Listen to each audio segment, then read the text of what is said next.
I need to begin with a word of caution. This video is likely to stir some strong reaction from those who have a different worldview from mine. What follows is the result of my long pondering of the current ideological climate and how we got here. Okay, here we go.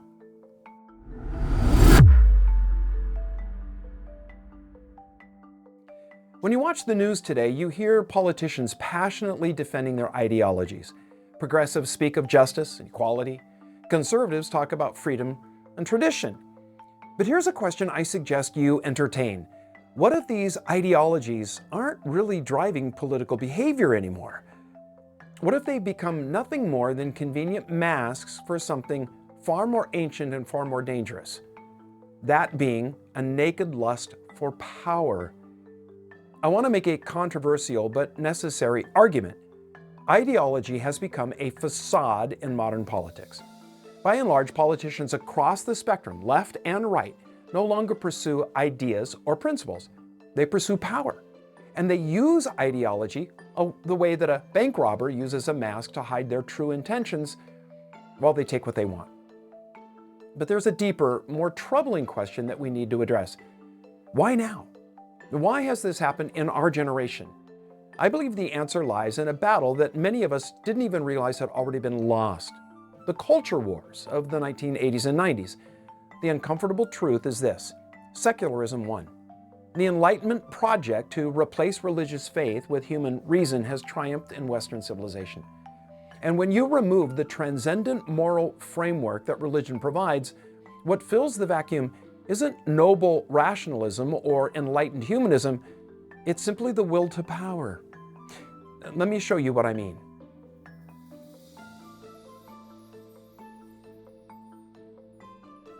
Lord Acton famously wrote, "Power tends to corrupt, and absolute power corrupts absolutely." I want to suggest something even more fundamental. In our current political climate, the desire for power doesn't just corrupt ideological commitments, it has replaced them entirely. Look at the evidence. How many times have we watched politicians abandon their stated principles the moment those principles become inconvenient to gaining or maintaining power? Consider the conservative right's relationship with limited government. For decades, conservatives claimed to believe in restrained federal power, states' rights, and individual liberty. Yet, when they gain power, what do we see? An eagerness to use federal authority to achieve their ends, just as readily as their progressive opponents. The principle of limited government evaporates when power is actually in hand. Or look at the progressive left's stated commitment to civil liberties and free speech. These were hallmarks of liberal ideology for generations, and yet today, many on the left openly advocate for censorship, deplatforming, and corporate control of speech, as long as it targets their political opponents. The principle vanishes when it threatens their power. Listen, what I'm saying isn't about partisan point scoring here. Both sides are guilty of the same fundamental betrayal. They've replaced principle with power seeking, and they use ideology as just window dressing to make that power seeking appear respectable. It seems problematic for me, a committed Christian, to quote as dubious a character as the German philosopher Friedrich Nietzsche. He hated Christianity, but he was astute enough to see where the atheism that he advocated would eventually lead. Writing in the late 19th century, after declaring that God is dead, he warned that without transcendent truth, all that remains is the will to power. He wrote, quote, "What is good? All that heightens the feeling of power in man, the will to power, power itself. What is bad? All that is born of weakness," unquote. Nietzsche wasn't celebrating this so much as diagnosing what happens when civilization loses its moral foundations. That's exactly what we're seeing today. Without a shared belief in transcendent truth and moral law, politics becomes nothing more than competing wills to power, each dressed up in the language of ideology, whether that be progressive liberalism or traditional conservatism, Republican or Democrat, or any other ideological labels that people brand themselves by. Now, I insert an important footnote here. Of course, there are exceptions to what I'm saying. I'm talking here about the macro level of the political realm. Washington, D.C., London, Brussels, Moscow, writ large. The political machine that exists in the world's centers of power. Mixed into that are individuals whose motive and ambition is loyalty to their ideology. But as they discover once they arrive at the capital, it's all about the power. Getting it, getting more of it, and then keeping it.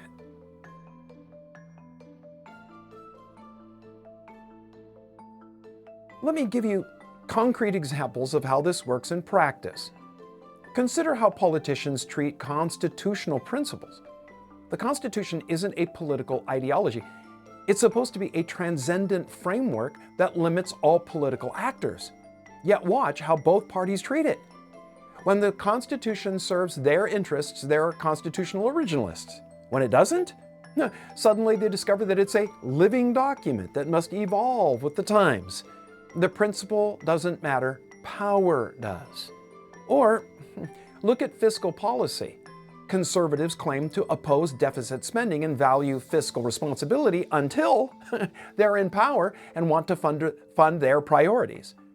Progressives claim to be concerned about inequality in corporate power until they're in power and need corporate donors and wealthy benefactors to maintain that power. Think about foreign policy. Remember when the left opposed interventionist wars and the right supported them? Now we see strange inversions, with positions shifting based not on consistent principle, but on who holds power and what maintains their political coalitions. The pattern is unmistakable. Ideology is deployed strategically, not held consistently. It's a tool for acquiring and maintaining power, not a genuine guide for governance. As C.S. Lewis understood this dynamic. In his work, The Abolition of Man, he warned about what happens when society abandons objective moral truth. He said this, quote, "When all that says it is good has been debunked, what says I want remains," unquote. That's the world that we now inhabit, folks. The language of ought has been replaced by the language of want, dressed up in ideological garb.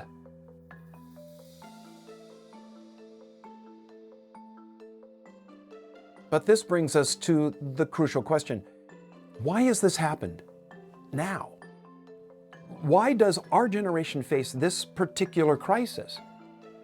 Well, the answer, I believe, lies in understanding what happened during the culture wars and recognizing that those wars are really over, with secularism having won. Let me be clear about what I mean. The culture wars of the 1980s and 90s were fundamentally about whether America would remain a society shaped by Judeo-Christian values and biblical morality, or whether it would fully embrace the Enlightenment project of building civilization on human reason alone, freed from religious superstition. We saw this battle play out in debates over education, media, family structure, sexual ethics, and the role of religion in public life. And while conservative Christians fought valiantly, the war was already lost before most of us realized that it was even being fought. The Enlightenment worldview had already captured the commanding heights of culture, universities, media, entertainment, and increasingly even the churches themselves. The Enlightenment promised that human reason, freed from religious dogma, would create a more just, rational, and peaceful society. We were told that once we cast off the shackles of faith and embraced pure reason, humanity would progress toward ever greater enlightenment and moral improvement. But here's what the Enlightenment philosophers missed. Reason alone cannot generate values. David Hume, one of the Enlightenment's own philosophers, recognized this when he wrote that reason is and ought only to be, quote, the slave of the passions, unquote. You cannot derive an ought from an is. You cannot get moral imperatives from pure logic. When you remove God, the transcendent source of moral truth, you don't get noble rationalism, you get Nietzsche's will to power. You get ideology as a mask. You get politics as pure power struggle.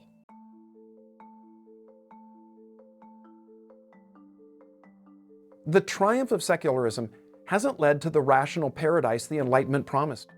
Instead, it's created a moral wasteland where power is the only coin that matters. Think about it. If there's no God, If there is no transcendent moral law, if truth is merely a social construct, then on what basis can anyone claim their political ideology is objectively right? On what grounds can they demand others submit to their vision? The only honest answer in a fully secularized worldview is power. Might makes right. Victory legitimizes ideology, not the other way around. This is why we see such ferocity in contemporary politics. When ideology is disconnected from transcendent truth, it becomes purely tribal. My team versus yours. There's no shared framework for resolving disputes, no common ground of moral truth that we all acknowledge. There's only the question of who will have the power to impose their will. The sociologist Philip Reif, he understood this trajectory. Writing in the 1960s, he described how Western civilization was transitioning from a culture of faith to a culture of therapy, from a society organized around submitting to transcendent truth to one organized around personal satisfaction and self-actualization. But what Reif saw was just the beginning. We've now moved beyond even therapeutic culture to something rawer, the culture of power. Francis Schaeffer, the Christian philosopher who saw the culture wars coming before most people did, he warned in the 1970s that abandoning biblical foundations would lead exactly here. In How Should We Then Live? He wrote this, quote, "If we have no absolute by which to judge society, then society is absolute," unquote. And when society is absolute, politics becomes total. There's no higher court of appeal than political power.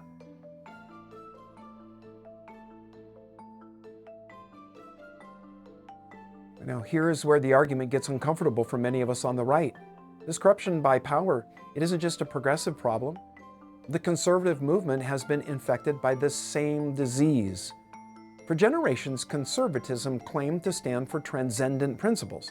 Things like limited government, individual liberty, moral truth that was rooted in natural law and biblical revelation, and of course, respect for tradition and institutions.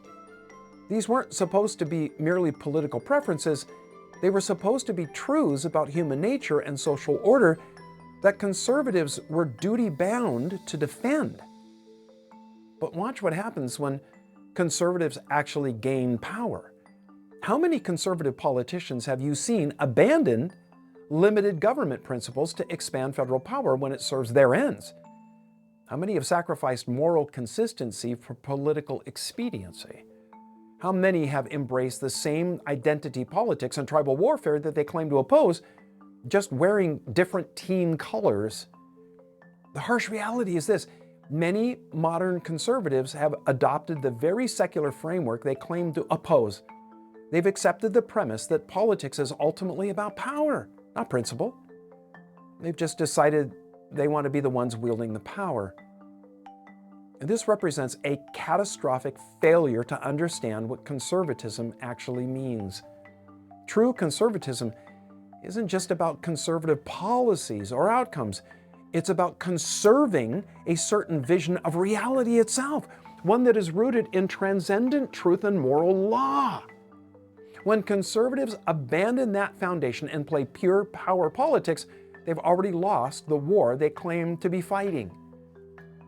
Russell Kirk, one of the great conservative philosophers, wrote in his work, The Conservative Mind, quote, "The conservative is concerned, first of all, for the regeneration of spirit and character, with the perennial problem of the inner order of the soul," unquote.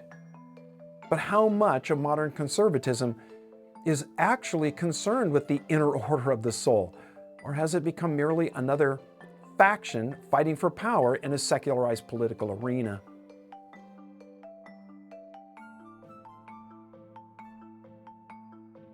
The evidence of this transformation is everywhere once you start looking for it.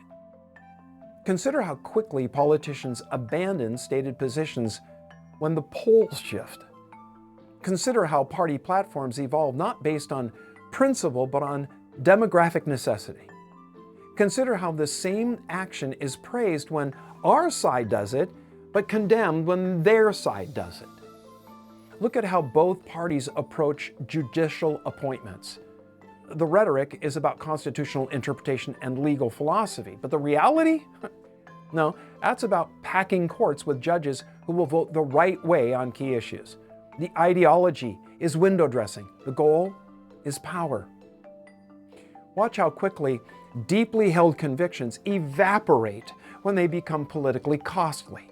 How many politicians have reversed course on issues like immigration, trade, foreign intervention, or social policy, not because they were convinced by new arguments or evidence, but because the political winds shifted. Or consider the rise of what we might call post-principle politics. Politicians who explicitly embrace contradiction and inconsistency because they understand that in a post-truth, post-Christian culture, consistency doesn't matter. Only winning matters. Alexander Solzhenitsyn, who understood totalitarianism as well as anyone, he warned the West in his famous 1978 Harvard address, quote, "A decline in courage may be the most striking feature which an outside observer notices in the West in our days.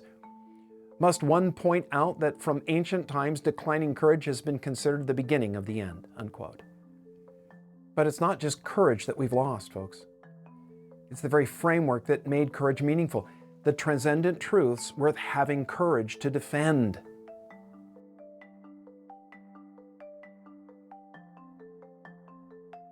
So where does this leave us? If ideology has become a mask for power, and if this happened because secularism has triumphed over transcendent truth, what hope is there? The answer, I believe, lies in recognizing the problem clearly and refusing to participate in the lie. And so it's at this point that I urge you to read Rod Dreher's book, Live Not by Lies. We must first acknowledge that the Enlightenment project has failed on its own terms. It promised reason and progress. It delivered nihilism and power worship. It promised to free humanity from religious superstition. It enslaved us to our own appetites and ambitions. Second, we must recognize that there's no purely political solution to this crisis. Politics is downstream from culture, and culture is downstream from what we worship, from our ultimate commitments and beliefs about reality. Third, those of us who still believe in transcendent truth, who believe that God has revealed moral law that stands above all human power and politics, must live consistently with that belief. We cannot fight power politics with more power politics. We cannot embrace the same secular framework as our opponents and expect different results. Now, this means being willing to lose politically rather than compromise foundational principles. It means recognizing that our primary calling isn't to win elections, but to bear witness to the truth. It means understanding that the kingdom we ultimately serve isn't built by political power. As Jesus told Pilate, "My kingdom is not of this world. If my kingdom were of this world, my servants would have been fighting." The early Christians conquered Rome not by seizing political power, but by refusing to bow to it, even to their death. Now, let me be clear about what I'm not saying. I'm not suggesting that Christians should withdraw from politics or that political engagement is worthless. I'm not saying that there's no difference between political parties or that all politicians are equally corrupt. What I am saying is this: we need to see clearly what has happened. The culture wars are over. Secularism has won the commanding heights of Western culture. And in the resulting moral vacuum, the lust for power has replaced genuine ideological commitment across the political spectrum. Politicians don't really believe their ideologies anymore. Most of them anyway. They believe in power. Ideology is just the costume they wear to make their power-seeking look respectable. This happened because the Enlightenment's promise to replace religious faith with pure reason, it was always a lie. Reason cannot generate values. Logic cannot create meaning.